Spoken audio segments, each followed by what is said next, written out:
Hello students, मैं Sandeep Som, ideal academy senior secondary school Khairthal.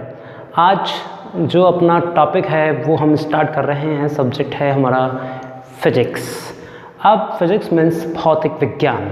जब हम भौतिक विज्ञान की यहाँ पर चर्चा करते हैं तो आपने जो अभी तक जो 10th क्लास में आपने जो साइंस पढ़ी है, ज़रा मैं एक बार उसको बात करते हुए फिर अपने टॉपिक पर आते हैं जो बहुत ही इंटरेस्टिंग सब्जेक्ट है आपका फिजिक्स।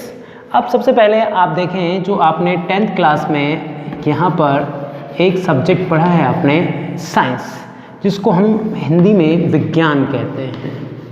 ये आपका विज्ञान। अब जैसे आप जानते हैं कि विज्ञान में या साइंस के अंदर कुछ अलग अलग तरह के चैप्टर्स आपने पढ़े।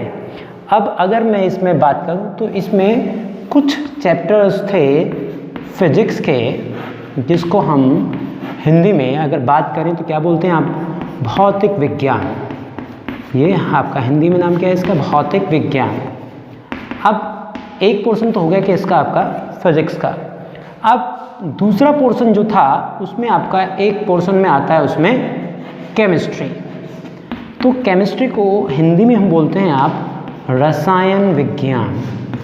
अब तीसरा जो सब्जेक्ट उसके अंदर होता है वो हमारा होता है बायोलॉजी। ठीक है, बायोलॉजी, जिसको हम हिंदी में बोलते हैं जीव विज्ञान। अब जैसा कि आप सब लोग जानते हैं, जब हम 10th क्लास का जो रिज़ल्ट्स आता है, 10th क्लास के रिज़ल्ट जो हमारे आते हैं, उसके बेस पर या उससे पहले ही हम अपना एक टारगेट बना के चलते हैं कि हमें अपना फ्यूचर्स को किस तरह से डिसाइड करना है। जब हमें फ्यूचर डिसाइड करना होता है तो हमें सबसे पहला ऑप्शन जो आपको सबसे ज़्यादा अपॉर्चुनिटी जीवन में आगे बढ़ने के लिए देता है वो देता है आपका साइंस। अब साइंस में भी आपके दो पार्ट्स होते हैं। अगर मैं यहाँ पर अपने सब्जेक्टों की चर्चा करूँ तो कुल मिला के हमारे जो साइंस में सब्जेक्ट होते हैं वो होते हैं आपके 5। अब 5 में 2 सब्जेक्ट तो हमारे कंपलसरी हैं, चाहे हम आप किसी भी सब्जेक्ट ब्रांच में जाएं, चाहे आर्ट्स में जाएं, चाहे कॉमर्स में, साइंस में, एग्रीकल्चर में, किसी में जाएं, तो उसमें हिंदी और इंग्लिश तो आपके क्या होते हैं, कंपलसरी होते हैं। और हिंदी और इंग्लिश के बाद यदि आप साइंस का चयन करते हैं तो उसके अंदर फिर से 2 सब्जेक्ट ऑलमोस्ट आपके कंपलसरी हो जाते हैं, जिसमें फिजिक्स और आपका दूसरा आता है केमिस्ट्री। अब जो लास्ट सब्जेक्ट जो हमारा 5वां सब्जेक्ट है उसमें आपको मिलती है चॉइस। अब चॉइस में आप या तो अपना रुझान जो करते हैं बायो की तरफ करते हैं, या आपका रुझान जो होता है वो मैथ्स की तरफ होता है। तो ध्यान रखें अपने सब्जेक्टों का चयन करना है। अगर आपको मेडिकल लाइंस की तरफ रुझान करना है तो आप बायो का चयन करेंगे।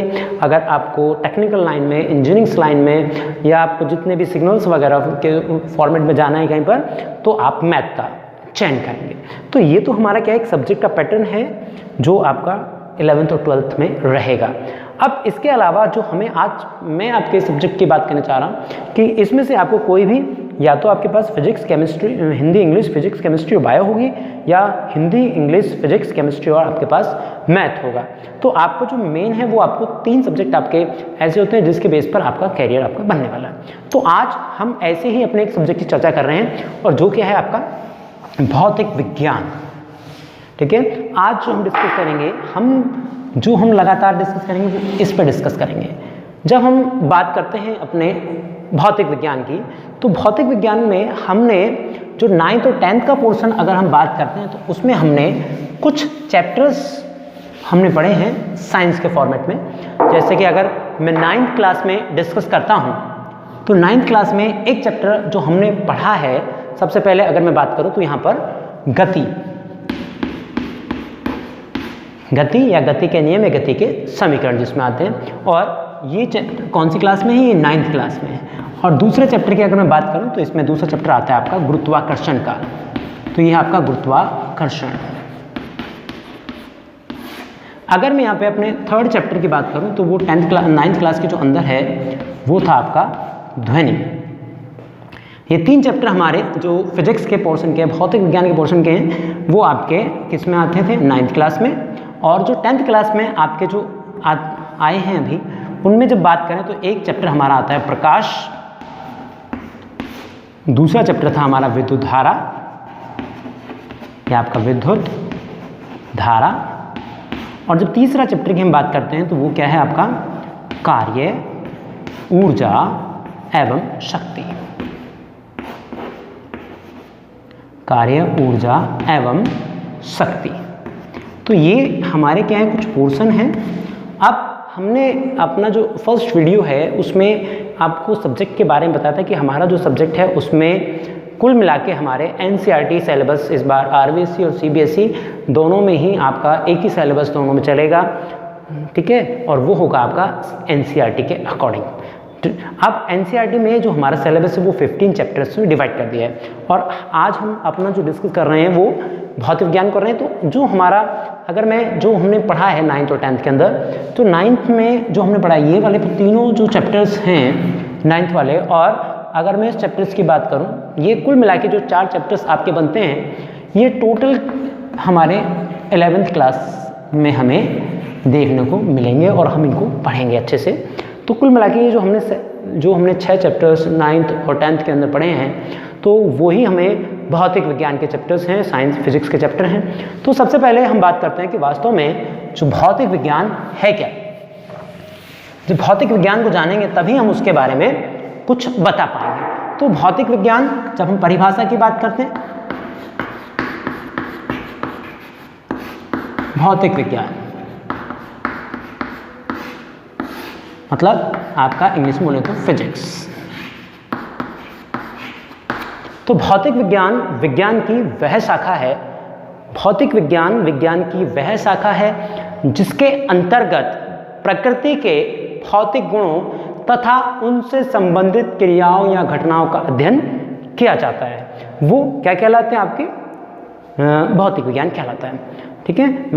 विज्ञान की वह शाखा जिसके अंतर्गत प्रकृति के भौतिक गुणों तथा उनसे संबंधित क्रियाओं या घटनाओं का अध्ययन किया जाता है वो क्या है आपके भौतिक विज्ञान कहलाती है। अब घटनाएं कैसे हैं, जैसे भौतिक घटना जो हमें नेचुरल दिखाई देती है, जैसे दिन और रात का होना, ठीक है, सूर्य के चारों ओर पृथ्वी का घूमना, जो हमें रोटेशन ऐसे लगता है कि हम स्थिर हैं लेकिन सूर्य घूम रहा है, लेकिन रियल में क्या है आपका सूर्य एक पर्टिकुलर फिक्स पॉइंट पर स्थिर है जबकि पृथ्वी उसके चारों ओर चक्कर लगाती है, ठीक है। या हम ऐसे कहें बारिश का होना, आंधी तूफान चक्रवात का आना, ये सब क्या है आपके नेचुरल फिनोमिना है, घटनाएं हैं। या कहीं पर इतनी बारिश हो जाना कि बाढ़ की सिचुएशन आ जाना, ये या किसी भी चीज़ का ऊपर से नीचे की ओर गिरना, ये हमारी क्या है सब भौतिक घटनाएं हैं जो हमें अपने दैनिक जीवन में दिखाई देती रहती हैं। अब इसी में जो हम भौतिक विज्ञान की हमने बात की, भौतिक विज्ञान विज्ञान की वह शाखा जिसके अंतर्गत प्रकृति के भौतिक गुणों तथा उनसे संबंधित क्रियाओं या घटनाओं का अध्ययन किया जाता है वो भौतिक विज्ञान कहलाते हैं। और जो भौतिक विज्ञान है, जो फिजिक्स है हमारा, वो एक लैटिन का वर्ड है आपका फ्यूसिस। एक लैटिन का वर्ड हमारा क्या है फ्यूसिस। फ्यूसिस का मतलब किससे है आपका प्रकृति, मतलब नेचर से, नेचर मतलब प्रकृति, ठीक है। ये लैटिन वर्ड है फ्यूसिस जिससे आपका शब्द आया कि आपका फिजिक्स आया, और इसका जो अगर मैं मतलब निकालता हूं तो ये होता है नेचर अर्थात प्रकृति। अब प्रकृति में हमने क्या देखना है, अपने फिजिक्स की बात देखनी है। अब जो फिजिक्स की जो एक सब्जेक्ट है अपने आप में एक बहुत बड़ा सब्जेक्ट है, क्यों फिजिक्स में ही अगर हम बात करें तो फिजिक्स ही हमारे क्या है, इसमें दो तरह की फिजिक्स हमारी होती है। एक क्लासिकल फिजिक्स, अगर हम फिजिक्स की बात करें तो एक तो आती है हमारी क्लासिकल फिजिक्स। क्लासिकल का मतलब होता है पुराना, ठीक है, क्लासिकल। और दूसरा हम करते हैं क्या, मॉडर्न फिजिक्स। अब जो क्लासिकल फिजिक्स है इसमें सारी चीज़ें क्या है आपकी पुराने समय में जो हम लगातार पढ़ते आ रहे हैं वो सारी चीज़ें किस में आएंगी, आपकी क्लासिकल में आती हैं। जैसे अगर हम पुराने समय की जितने भी हम चीज़ें, जैसे हम बात करें मैकेनिक्स, जिसको हम हिंदी में बोलते हैं यांत्रिकी, ठीक है, जिसको हम बोलते हैं हिंदी में यांत्रिकी, वो आपका पुराने समय में आता है। दूसरा अगर हम बोलें इसमें थर्मोडायनेमिक्स, जो थर्मोडायनेमिक्स की जब हम बात करते हैं तो हिंदी में हम इसको बोलते हैं ऊष्मा गतिकी। अब ऐसे ही अगर हम इसमें बात करें, एक होता है आपका ऑप्टिक्स। ऑप्टिक्स का मतलब है आपका प्रकाश से, क्योंकि जो आपने 10th क्लास में चैप्टर पढ़ा है प्रकाश, तो ये हमारा जो चैप्टर्स आते हैं ऑलमोस्ट सब किस में आते हैं आपके क्लासिकल फिजिक्स में। अब बात करते हैं दूसरा हमारा मॉडर्न फिजिक्स। और जैसे आप आगे की तरफ जाओगे तो ये जो आपका पोर्शन है जो मैं नाम लिख रहा हूँ, ये आपके एक पर्टिकुलर सब्जेक्ट बन जाएगा, एक बुक बन जाएगी फिजिक्स के अंदर, अगर हम जैसे 10+2 के बाद स्टडी करते हैं फिजिक्स की तब। अब यहाँ पे हम मॉडर्न फिजिक्स की जैसे बात करते हैं, तो मॉडर्न फिजिक्स की बात करते हैं, यहाँ पर सबसे पहले हम बात करते हैं रिलेटिविटी की, ठीक है। अब वो आ गया आपका रिलेटिविटी। रिलेटिविटी का यहाँ पे मतलब होता है आपेक्षिक, मतलब एक दूसरे के साथ संबंध होना। अगर दूसरा मैं बात करूं तो यहाँ पे कहते हैं क्वांटम मैकेनिक्स।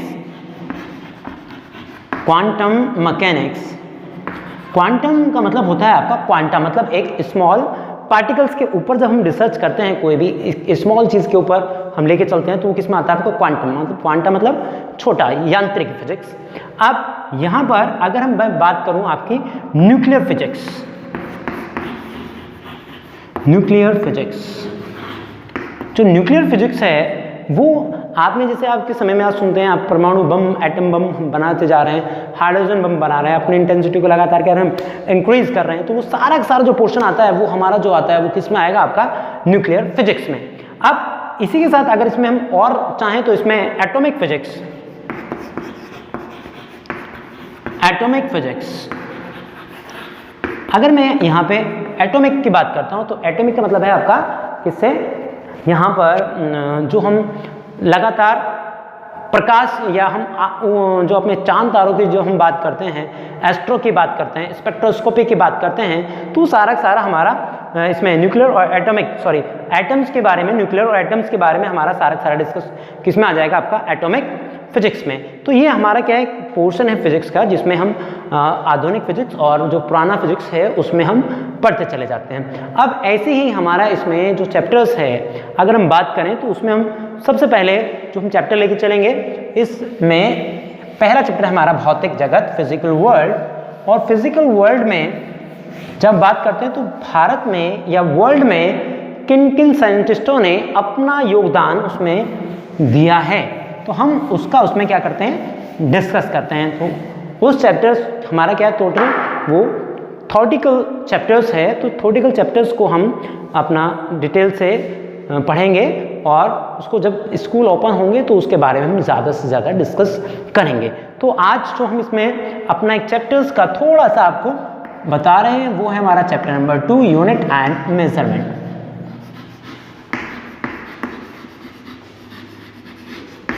इसमें हिंदी बोलते हैं मात्रक एवं मापन। जब मात्रक और मापन के हम इसमें डिस्कस करते हैं तो हमें क्या करना है, पहला जो चैप्टर हमारा ये है जो यूनिट और मेजरमेंट है, मात्रक और मापन है, तो हमें वस्तुओं के बारे में बताना है कि किस तरह से वस्तुओं को मापा जाता है या तोला जाता है, उनका वेट किस तरह किया जाता है या किसी वस्तु किस तरह से मेजरमेंट किया जाता है। तो इसके लिए हमारे पास एक नाम होता है भौतिक राशियाँ, ठीक है। सबसे पहले जब मैं बात करता हूँ यहाँ पे भौतिक राशियों की, तो इसमें आता है वे राशियाँ जिनको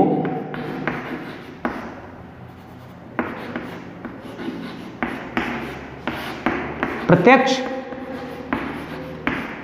या अप्रत्यक्ष,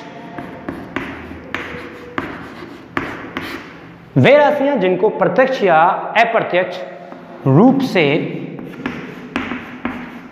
मापा या तोला जाता है, तोला जा सकता है, भौतिक राशियां कहलाती हैं। भौतिक राशियां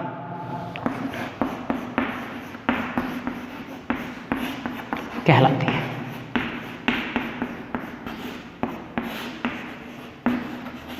ठीक है, मतलब अगर हम भौतिक राशियों की चर्चा करते हैं तो क्या होगा, वे राशियां जिनको प्रत्यक्ष या अप्रत्यक्ष रूप से मापा या तोला जा सकता है वो राशियां कहलाएंगी आपकी भौतिक राशियां। मतलब किसी भी चीज़ को डायरेक्टली या इनडायरेक्टली अगर हम मेजरमेंट कर सकते हैं तो हम वो राशियां भौतिक राशियों में कहते हैं। जैसे अगर हम बात करें, जैसे हमें अपना वेट मेजरमेंट करना है तो हम अपने वेट को आसानी से वेटिंग मशीन पर होकर खड़े होकर अपने वेट को डायरेक्टली मेजरमेंट कर सकते हैं, प्रत्यक्ष मतलब एकदम से। लेकिन अगर हमें कहीं पर पृथ्वी का वेट, अर्थ का जो वेट है, अगर हमें उसे मेजरमेंट करना हो तो क्या हम उसका वेट डायरेक्टली मेजरमेंट कर सकते हैं? नहीं कर सकते हैं। तो उसके लिए हमारे पास अलग अलग हमें कुछ रेडियस पता होना चाहिए, मास डेंसिटी उसकी कितनी है वो पता होना चाहिए। तो उसके लिए हमारे पास इनडायरेक्ट मेथड्स हैं और इनडायरेक्ट मेथड से हम बता पाते हैं कि जो अर्थ है उसका जो वेट होता है लगभग वो 6 × 10⁴ किलोग्राम होता है। अब ऐसे ही अगर हम रेडियस की बात करते हैं, जैसे सपोज करो जैसे मुझे अपनी हाइट ही मेजरमेंट करनी है तो अपनी हाइट को तो मैं क्या करूँगा, इंच स्केल लूँगा और उसको मेजरमेंट कर सकता हूँ। या आपके पास जो स्कूल में जैसे डेस्क होती है या आपकी कॉपीज़ होती है, कॉपी जो है रजिस्टर है उसकी लेंथ को आपको मेजरमेंट करना है तो आप क्या करेंगे, एक स्केल लेते हैं और स्केल को सेंटीमीटर में या मीटर में आप उसको ईजिली मेजरमेंट कर लेते हैं। लेकिन अगर मैं आपको ये कहूँ कि आपको सूर्य से चंद्रमा तक की दूरी निकालनी है, चंद्रमा से पृथ्वी तक की दूरी निकालनी है, तो आप उसको डायरेक्टली मेजरमेंट नहीं कर सकते हैं। जब डायरेक्टली नहीं कर सकते इसका मतलब क्या है, उसके भी हमारे पास क्या है, मेथड्स हैं इनडायरेक्टली क्या करने के लिए, मेजरमेंट करने के लिए। तो ये क्या है आपका वो भौतिक राशि है जिनको प्रत्यक्ष अप्रत्यक्ष रूप से मापा तोला जा सकता है। अब जैसे जनरली अगर हम बात करें, हम कहते हैं सूर्य की आपको प्रकाश की स्पीड पता है, आप क्या डायरेक्टली उसको मेजरमेंट करते हैं किसी चीज़ के? जैसे आप दौड़ते हैं तो आपका हमारे पास क्या होता है, स्पीडोमीटर होता है, ठीक है, गाड़ी में, कार में, स्कूटर में हमारा जो इंस्ट्रूमेंट लगा होता है जिसके हिसाब से हम स्पीड देखते हैं, तो उसकी स्पीड से आप डायरेक्ट भागता रहेगा तो साथ हम देखते रहते हैं कि इसकी स्पीड इतनी चल रही है और ये इतने स्पीड से दौड़ रहा है। बट यदि मुझे यहाँ पे एरोप्लेन भी ना होकर और मेरे पास क्या सनलाइट है, अब सनलाइट की क्या हम डायरेक्टली मेजरमेंट कर सकते हैं, क्या उसके साथ दौड़ सकते हैं? नहीं। तो उसके लिए भी हम क्या, हमारे पास क्या होता है, इनडायरेक्ट मेथड्स होता है किसको मेजरमेंट करने के लिए, स्पीड को। तो जो राशियाँ जिनको प्रत्यक्ष अप्रत्यक्ष रूप से मापा तोला जा सकता है वो क्या कहलाएंगे, आपकी भौतिक राशियाँ। अब भौतिक राशि में आप कुछ भी ले सकते हैं एग्जाम्पल, जैसे एग्जाम्पल के तौर पर लंबाई, चौड़ाई, लंबाई ले सकते हैं, या लंबाई एक, चौड़ाई एक ही बात है। लंबाई के बाद आप क्या ले सकते हैं, इसमें द्रव्यमान ले सकते हैं, समय ले सकते हैं, ताप ले सकते हैं, घनत्व ले सकते हैं, ठीक है, या आप बल ले सकते हैं। तो इसमें अलग अलग चीज़ें हैं, ये पावर ले सकते हैं, शक्ति, ठीक है, वाट में आती है, आप सभी जानते हैं ये। तो ये चीज़ें हमारी क्या है, डायरेक्टली इनडायरेक्टली मेथड से इनको मेजरमेंट कर सकते हैं। अब यही जो भौतिक राशियाँ हैं ये हमारी होती हैं दो प्रकार की। हम यहाँ पे जब भौतिक राशियों की अपनी चर्चा करते हैं तो हमारी दो प्रकार की होती हैं। अगर हम फर्स्ट करें तो फर्स्ट हमारा आता है मूल राशियाँ, मूल राशियाँ, ठीक है, और दूसरा हमारा होता है व्युत्पन्न राशियाँ।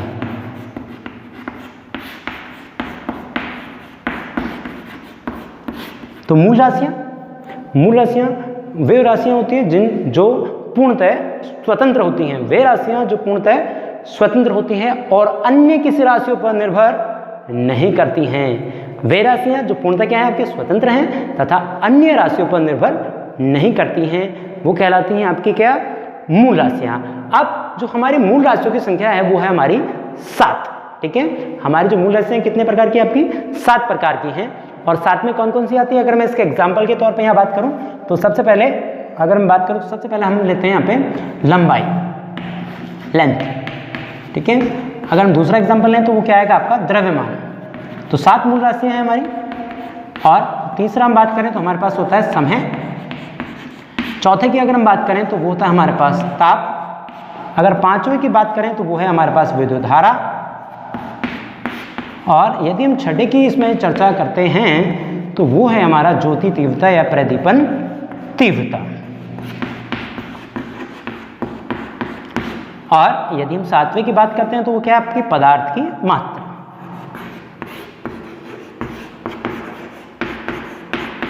तो ये हमारा क्या, पदार्थ की मात्रा। तो वे राशियाँ जो पूर्णतः स्वतंत्र हैं, अन्य किसी राशि पर निर्भर नहीं करती हैं, वो क्या कहलाती हैं, आपकी मूल राशि कहलाती हैं। अब मूल राशि जैसे अगर हम एग्जाम्पल के तौर अपने घर पे देखना चाहें, जैसे अगर सपोज करो हमारे पेरेंट्स जो हमारे मम्मी और पापा हैं, यदि उनके जो पेरेंट्स हैं मतलब जो हमारे दादा और दादी लगते हैं। यदि हमारे पेरेंट्स के ऊपर हमारे दादा दादी हैं तो हमारे जो पेरेंट्स होते हैं, हमारे मम्मी पापा जो हैं, वो किस पे डिपेंड है? अभी दादा दादी पर डिपेंड है। मतलब अगर सारी की सारी जो प्रॉपर्टीज़ है अगर उनके पास होती है और हम जितना भी अर्न करते हैं लाके उनको देते हैं, तो वो सारा का सारा हम डायरेक्टली इनडायरेक्टली हम किस पे डिपेंड हो गए? अपने पेरेंट्स के ऊपर, दादा दादी के ऊपर डिपेंड हो गए। सपोज करो किसी के पेरेंट्स के दादा दादी नहीं हैं, तो वो उसके जो पेरेंट्स हैं वो क्या हो गए? इंडिपेंडेंट रहते हैं। मतलब जिसके ऊपर कोई नहीं है और वो खुद अपने निर्णय ले सकता है, सारे काम घर के खुद कर सकता है, वो इंडिपेंडेंट मतलब स्वतंत्र कहलाता है। ठीक है।